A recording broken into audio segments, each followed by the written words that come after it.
Hello दोस्तों, कैसे हैं आप? आई होप आप सब अच्छे होंगे।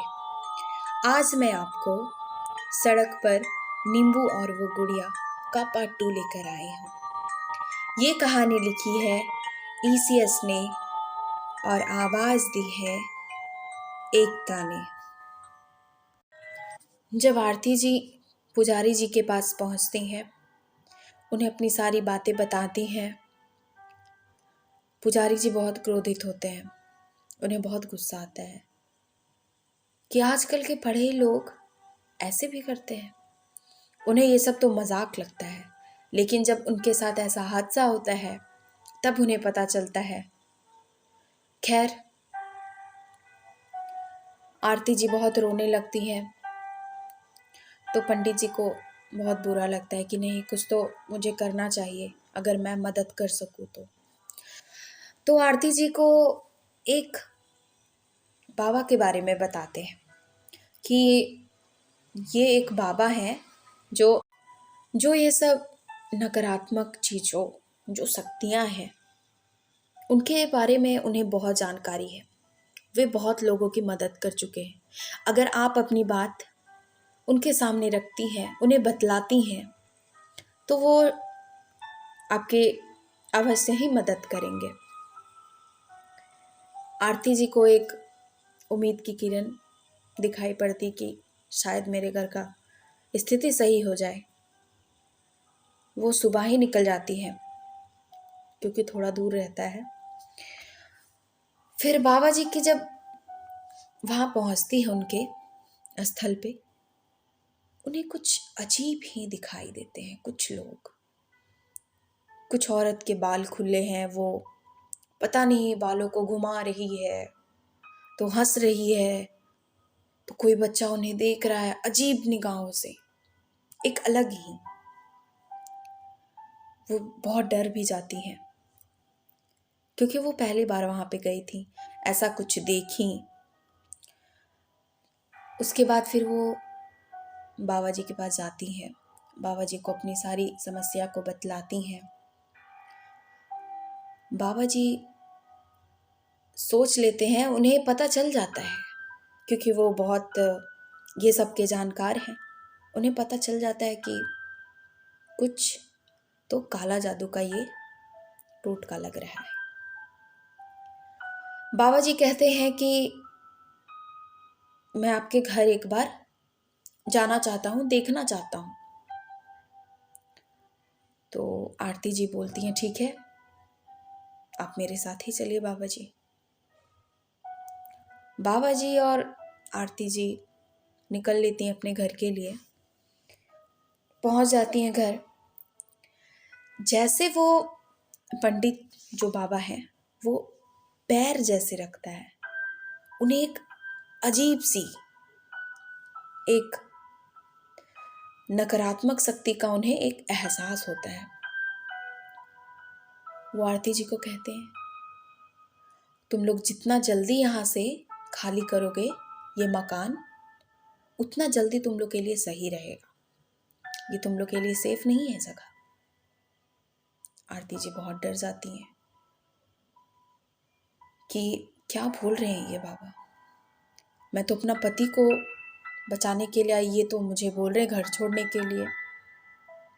उसने तभी हाँ हाँ बोल दिया कि हाँ बाबा जी, पहले आप मेरे पति को देख लीजिए, उनका पता नहीं क्या हाल हो गया है, मुझे समझ नहीं आ रहा है, और वो कुछ सुनते भी नहीं है मेरी बात। जब बाबा जी अंदर जाते हैं अमन जी के रूम में,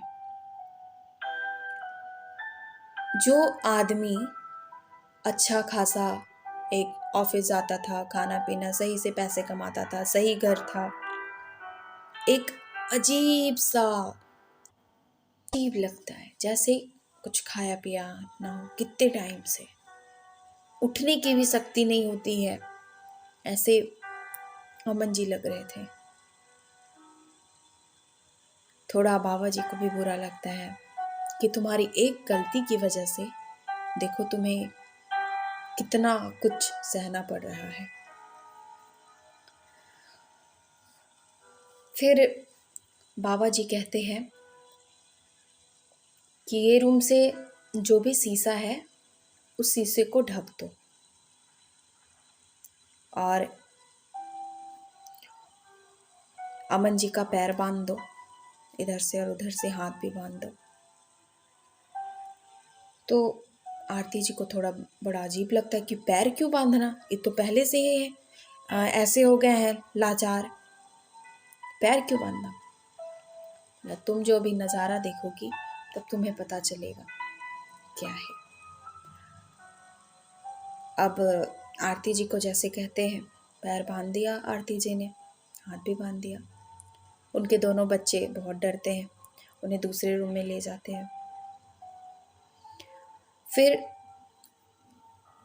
जो अमन जी का बेड होता है वो बेड के चारों तरफ सिंदूर से एक घेरा बना देते हैं, उसे मतलब कवर कर देते हैं, एक रक्षा कवच कह सकते हैं, वैसा कुछ। तभी बाबा को किसी हंसने की आवाज आती है उनके कानों के पास, अजीब सी।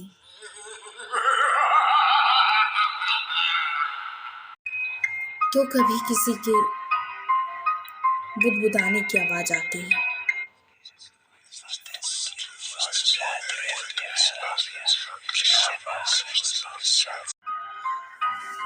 जब बाबा को ऊपर कुछ दिखता है वो कहते हैं आरती जी को आप बाहर चली जाएं, नहीं तो आप ये सब देख नहीं पाएंगे। 3 दिन की पूजा जब हो जाती है उसी सुबह बाबा जी जब फिर से बैठते हैं पूजा में, अजीब सी किसी की चीखने की आवाज आती है बहुत जोर से उस रूम से।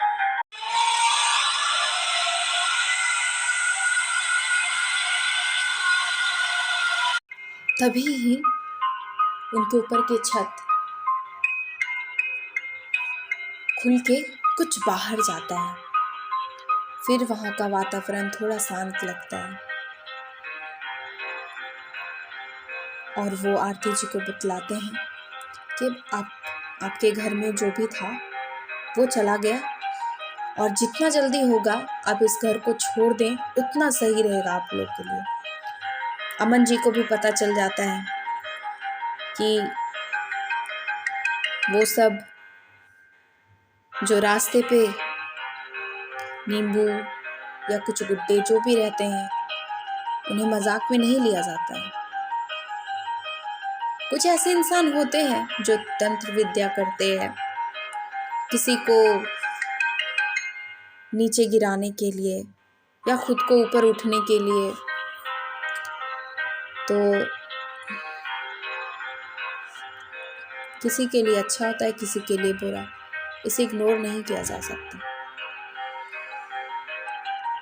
थैंक यू, आज की कहानी इतनी ही थी। आई होप आपको ये कहानी पसंद आए, और अगर पसंद आए तो आप इसे लाइक करें, कमेंट करें, शेयर करें और अपने दोस्तों को भी बतलाएं। और हाँ, अगर आपके पास भी कुछ कहानियाँ हैं तो आप हमारे व्हाट्सएप नंबर पे मैसेज कर सकते हैं। Thank you.